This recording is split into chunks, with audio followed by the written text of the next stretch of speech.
మిథున్ ఇప్పటి నుంచి బాధపడుతున్నాను, ఏమైందని కూడా అడగవా? నోటీస్ చేయలేదు స్వామి, ఏమైంది? ఆఫీస్లో మేనేజర్ తిట్టాడు, చెప్పుకుందాం అంటే సౌజన్య ఫోన్ కూడా ఎత్తట్లేదు. అయితే నాకు చెప్పు. నీ వల్ల కాదు మిథున్, నీకంత టాలెంట్ లేదు. ఇప్పుడు నీకేమైందో నువ్వు నాకు చెప్తున్నావు, ఇన్నాళ్ళు ఇలాంటి మనిషిగా మనం చెప్పండి అని ఫీల్ అవుతావు. సరే అయితే చెప్పు. వాళ్ళ ఆఫీస్లో మీ మేనేజర్ తిట్టాడు, చెప్పావు, ఎందుకు తిట్టాడు? చిన్న మిస్టేక్ చేశాను. ఏ మిస్టేక్? అది చిన్న మిస్టేకా? అలా ఎలా చేస్తావు స్వామి, జాగ్రత్తగా ఉండాలి కదా. మీ మేనేజర్ మంచోడు కాబట్టి జస్ట్ తిట్టాడు, మాకైతే ఎస్కలేషన్స్ అయిపోతాయి.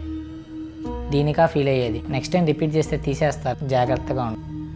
నేను ఇంకా ఏదో జరిగింది అనుకున్నా. ఆపు, ఇప్పుడు అర్థమైందా నీకెందుకు చెప్పను? అయినా తప్పుని తప్పని చెప్పడం కూడా తప్పేనా? హలో సౌజన్య, ఏంటి వాయిస్ డల్గా ఉంది, ఏమైంది? మేనేజర్ తిట్టాడే. వేస్ట్ గడవాడికి ఏం పని లేదు, ఊరికైనా తిడతాడు. నాదే మిస్టేక్ అనుకో. మిస్టేక్ చేస్తే తిట్టేస్తాడా? వాడు చేయడా మిస్టేక్? నా మిస్టేక్ వల్ల 10 crores లాస్ వచ్చింది కంపెనీకి. పెద్ద పెద్ద కంపెనీలు ఇలాంటి చిన్న చిన్న మిస్టేక్స్ కామనేనే, నువ్వు బాధపడకు. సరేనే. ఇప్పుడు అర్థమైందా సౌజన్యకి ఎందుకు చెప్తాను? సౌజన్య ఇలా తప్పుల్ని చూడదు, నా పెయిన్ని చూస్తుంది. పొద్దు నుంచి బాధగా ఉంది.